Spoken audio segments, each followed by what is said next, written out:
Fala aí, gente. Como é que estão vocês, galera? Muito bem, nono ano. É o seguinte, essa semana nós temos, então, uma semana de revisão semestral. E eu quero passar para vocês, então, relembrar com vocês aqui alguns aspectos que nós estudamos durante esse semestre. Uma grande ajuda, especialmente para aqueles que, infelizmente, não conseguiram atingir sua nota e que terão que fazer a recuperação semestral. Mas, para você também, revisar os conhecimentos que nós estudamos durante esse semestre. Então vamos lá, galera. Escolhi alguns assuntos para a gente relembrar e vou passar com vocês brevemente aí esses assuntos, tá bom? Então vamos lembrar primeiramente a crise de 1929. Ela acontece nos Estados Unidos, bilhares de pessoas vão acabar desempregadas, empresas vão fechar, outros bancos falir. Então chega realmente um momento de crise muito grande nos Estados Unidos. Porém, essa crise não afetou apenas os Estados Unidos, ela vai atingir o mundo todo. Estados Unidos era o principal fornecedor ainda de suprimentos para a Europa, que estava se reconstruindo da Primeira Guerra Mundial. Ele eram os grandes compradores, por exemplo, no Brasil, de café. O Brasil, que era o maior fornecedor de café, vai sentir bastante a crise também, os efeitos da crise de 1929, porque forneciam café. Como os Estados Unidos não tinham condições de comprar, centenas de milhares de sacas aí de café foram queimadas, literalmente queimadas, porque não tinha para quem vender. Então, houve uma crise também relacionada a isso no nosso país, ok? Para sair dessa crise, foi utilizado, então, um plano econômico chamado New Deal. Os Estados Unidos, ele dá os primeiros passos, não foi nessa forma que eles, só no plano econômico que fez eles saírem, né? Eles só vão sair definitivamente da crise lá da época já da Segunda Guerra Mundial, ok? Mas o New Deal era uma política econômica que baseava-se em altos investimentos públicos, construção de pontes, hospitais, entre outras coisas, utilizando especialmente essas pessoas que estariam desempregadas, com salários menores, porém essas pessoas começaram a ter condições de girar a economia agora com recursos próprios que eles tinham. Bom, então essa foi a política do New Deal, muito importante para que realmente os Estados Unidos começassem a dar os primeiros passos para sair da crise de 1929. Mas, como eu havia falado, essa crise sim afetou de fato todo o mundo naquela época. Gente, juntando-se aqui, pensando entre esse período entre guerras, né, o período entre a Primeira Guerra e a Segunda Guerra Mundial, nós tivemos a crise do capitalismo, nós vamos ter o surgimento de regimes totalitaristas, de regimes nacionalistas, extremistas, como os regimes totalitaristas, certo? E nós vamos ver justamente nesse período entre guerras acontecendo justamente isso, né? Então, é o que nós acabamos de ver aqui, ó, né? A crise da democracia de 1929, incapacidade de solucionar as crises econômicas após a Primeira Guerra e o fortalecimento do nacionalismo. Isso faz com que surjam cada vez mais regimes totalitários no mundo. Surgem os principais, que nós conhecemos como o fascismo e o nazismo, que eu quero relembrar um pouquinho com vocês aqui hoje, nessa nossa aula de revisão. Bom, o fascismo, o que foi o fascismo? Liderado por Benito Mussolini, que em 1922 vai conseguir o poder através de um golpe. Esse golpe vai ser arquitetado com a Marcha sobre Roma, onde mais de 50 mil pessoas vão caminhar e vão cada vez mais conseguindo o apoio da população, exigindo que Vítor Emanuel ele saísse do poder. Ele resolve sair apoiando o Mussolini, chamando ele para fazer parte do seu chefe de governo, como seu chefe de governo. Passado o tempo, ele vai mandar embora o Vítor Emanuel e vai estabelecer como principal líder da Itália. Os camisas negras, como assim ficaram sendo chamados, os fascistas, então estarão no poder definitivamente. E agora passarão a dar as cartas dentro da Itália. E para eles a ideia era voltar aos tempos de glória, especialmente do antigo Império Romano. E esses camaradas defendiam o quê? Totalitarismo, um Estado total, com um líder forte, com um executivo forte, para que ele possa comandar de forma rígida, né, o governo. E também eles eram antiliberais. Como nós vamos ver à frente, muitos desses aí vão utilizar até a ideia de que a crise de 1929 foi causada justamente por causa da política econômica liberal, que deixava com que a economia cuidasse de si mesma. Não havia intervenção do Estado, não havia intervenção do governo na economia, certo? Então eles eram antiliberais. E, por outro lado, eles combatiam qualquer forma de individualismo. Eles acreditavam que o que fortalecia o grupo, Tudo que fortalecia o grupo era bom, né? Então, com isso, eles vão negar qualquer direito ou liberdade às pessoas e vão controlar de forma muito rígida as pessoas a partir daqui. Alguns aqui acreditam que o fascismo ele foi mais rígido e mais violento do que o nazismo, mas nós conhecemos mais sobre o nazismo justamente porque as práticas de Hitler levaram à Segunda Guerra Mundial. Bom, mas o fascismo também foi bem terrível. Ok, gente? Bom, eles baseavam-se em lemas como esses aí, ó. Credere, obedire e combatere, né? Crer, obedecer e combater. São lemas que se levantavam dentro desses regimes totalitaristas. Ok? Muito bem. Vamos falar um pouquinho a respeito do nazismo agora, rapidinho. O nazismo, como os fascistas, eles vão se aproveitar dessas incertezas, criadas depois da Primeira Guerra, a crise de 1929, juntando-se a isso, e acabam também querendo voltar às glórias do passado, agora da nação germânica, ok?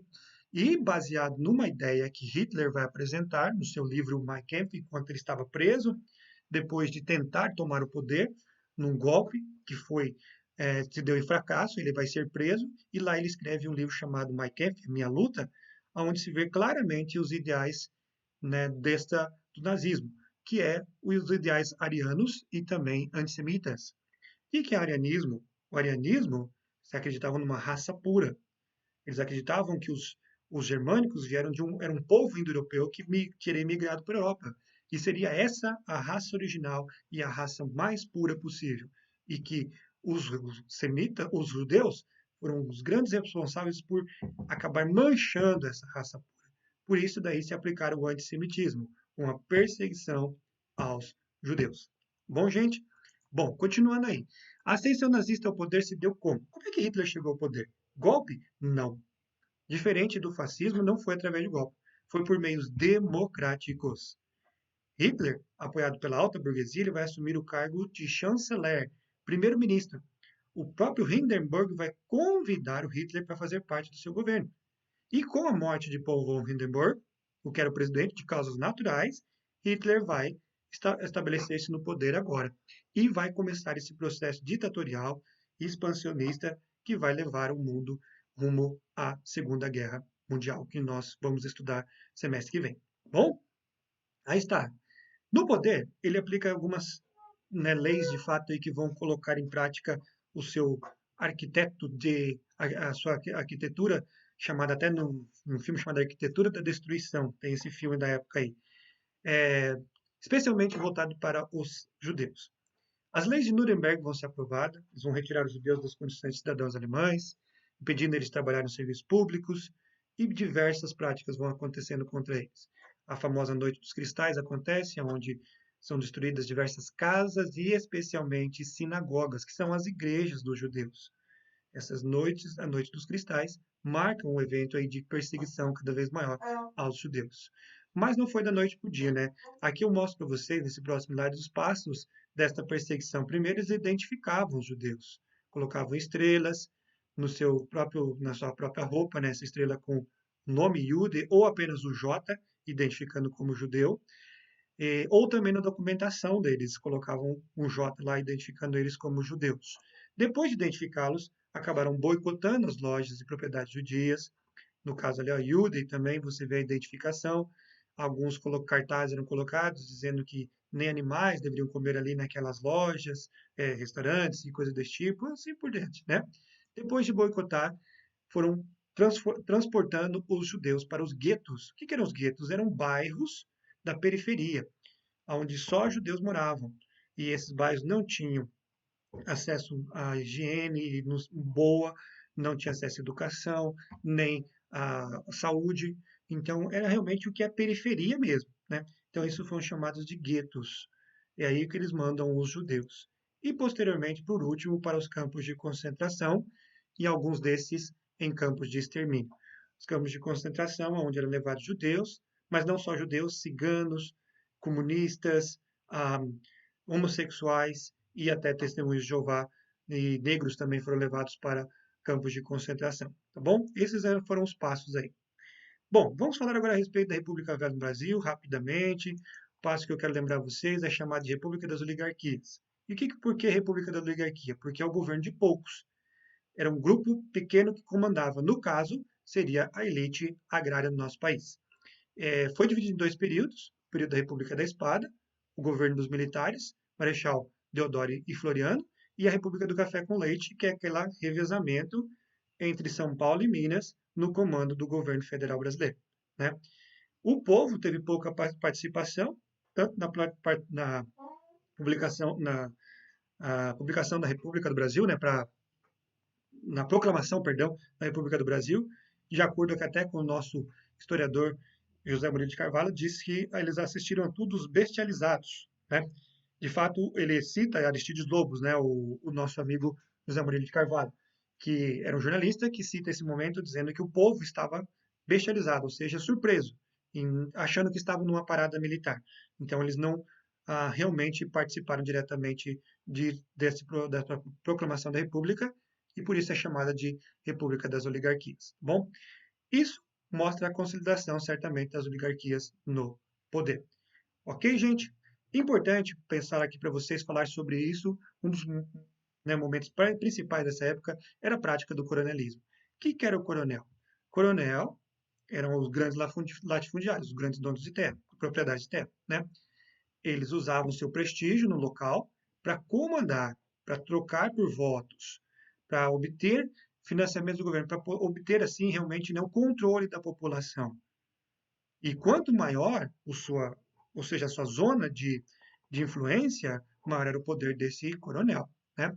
Esses coronéis, eles faziam isso através do quê? Através da troca de favores, te dou um emprego, te dou um benefício aqui e ali, manipulação dos resultados. Como o voto era aberto, era de fácil mente a pessoa poderia ser controlada, então acabavam se manipulando os resultados e até, muitas vezes, pelo uso da força.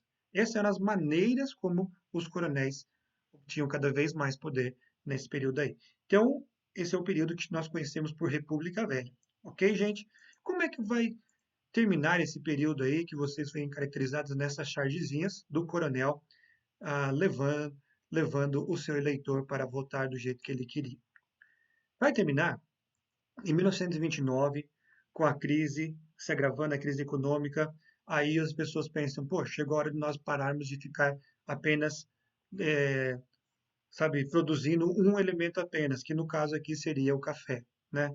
O café desvalorizado devido à crise de 1929, e é nesse contexto que nós temos eleições presidenciais. De acordo com a política do café com leite, Washington Luiz, que era de São Paulo, ele deveria certamente indicar um mineiro para a próxima eleição. O mais cotado era o governador de Minas Gerais, Antônio Carlos, mas não foi isso que ele fez. Ele indicou Júlio Prestes, um outro paulista. Com isso, rompe com os mineiros. Há então aqui um final praticamente da República do Café com Leite. É criada a Aliança Liberal, onde vai ser formada pelas oligarquias de Minas Gerais, insatisfeitas já com os mandatários paulistas aqui, Rio Grande do Sul, Paraíba, entre outros estados que estavam excluídos da República do Café com Leite, e eles vão lançar um candidato a presidente, que seria Getúlio Vargas como presidente, e para vice, João Pessoa, o paraibano. Getúlio Vargas, gaúcho, e João Pessoa, paraibano. As eleições pareciam que iam correr bem legal, bem interessante. Parecia que tudo levava a uma vitória da Aliança Liberal, porém, Júlio Prestes acaba vencendo. Alguns acreditam que por fraude. Inicialmente houve um levantamento, está acontecendo, tem alguma coisa errada, mas depois houve acomodação, né? Acomodação pela perda e assim por dentro. Porém, houve um fator para mudar tudo isso, que foi o assassinato de João Pessoa. João Pessoa acabou assassinado e não teve nenhuma ligação, fato que foi comprovado que não havia nenhuma ligação com realmente os paulistas, foi por questões particulares, e João Pessoa ele acaba sendo assassinado, mas a Aliança Liberal e os descontentes aproveitam esse momento para pedir então a deposição de Washington Luiz. É aí que se começa o movimento que nós vamos chamar de um movimento armado, que vai exigir que Washington Luiz saia do poder. E Washington Luiz acaba realmente saindo, fugindo, e Júlio Prestes pega sua malia também e cai fora. E aí quem vai assumir o governo de forma provisória seria Getúlio Vargas. Isso foi um golpe ou foi uma revolução? Temos diversas interpretações. Os historiadores divergem nisso, né? Boris Fausto ele diz que acredita que foi uma revolução, porque revolução é uma mudança. E no caso dele, para ele, houve essa mudança porque pôs fim à hegemonia da burguesia do café, ou seja, acabou a República do Café com Leite. Tá? Segundo, nós temos Edgar Deca que diz não. Para ele, apenas alguns agentes sociais participaram. Na verdade, a elite continua comandando. Então, para ele, não houve uma revolução, mas sim um golpe. Apenas mudou-se, né, alguns dos agentes sociais, dos agentes históricos, que seriam paulistas ou, ou mineiros, agora passam a ser gaúchos, passam a ser paraibanos, passam a ser cariocas, ou seja, a elite continua no poder. Isso dizia de Kardec. Qual é o correto? Nós não sabemos. Fica-se aí uma interpretação para nós buscarmos para a nossa história. O fato é que o Washington Luiz vai se retirar do país, estabelece uma nova era aqui no Brasil, que é a era Vargas. Essa era Vargas, nós já estudamos lá, ela tem 3 grandes períodos, que é o governo provisório, começado com a Revolução de 30, indo até 34 com a Constituição e a eleição indireta de Vargas, o governo constitucional, de 1934 até 1937, com o golpe do Estado Novo, e o governo ditatorial de 1937 a 45, sempre destacando que sempre houve uma crescente centralização do poder nas mãos de Vargas. Vargas vai ganhando cada vez mais poder durante esses anos no poder que ele vai ficar aí. Bom? Bom, falando rapidamente aqui sobre esses elementos, o primeiro momento ali que foi do governo provisório vai terminar com a Constituição de 1934, que é chamada, que tem diversas vantagens, né? Diversas imposições, leis que foram criadas. Primeiro, os critérios de cidadania foram estabelecidos. Voto secreto agora não é mais voto aberto, ok? As mulheres passam a votar agora também. Exclui analfabetos, mendigos, militares e até o posto de sargento. Ou seja, só a elite ainda votava, uma parte ainda. Direitos trabalhistas vão ser criados, salário mínimo, jornada de 8 horas, diminuindo a jornada que era de 10 para 8, proibição do trabalho de menores de 14 anos, férias remuneradas e indenização da demissão sem justa causa. Essas leis, até hoje, algumas delas valem, e muita gente agradece Vargas por causa disso aí. Nacionalismo econômico, decidiu-se pela proteção das riquezas do país com jazidos minerais e quedas d'água. Aí você vê um evento aí das mulheres votando, como eu havia falado para vocês. Vargas ele vai ser eleito presidente indiretamente em 1934, e as próximas eleições vão ser marcadas para 1938, começando o período que foi chamado de o governo constitucional de Vargas.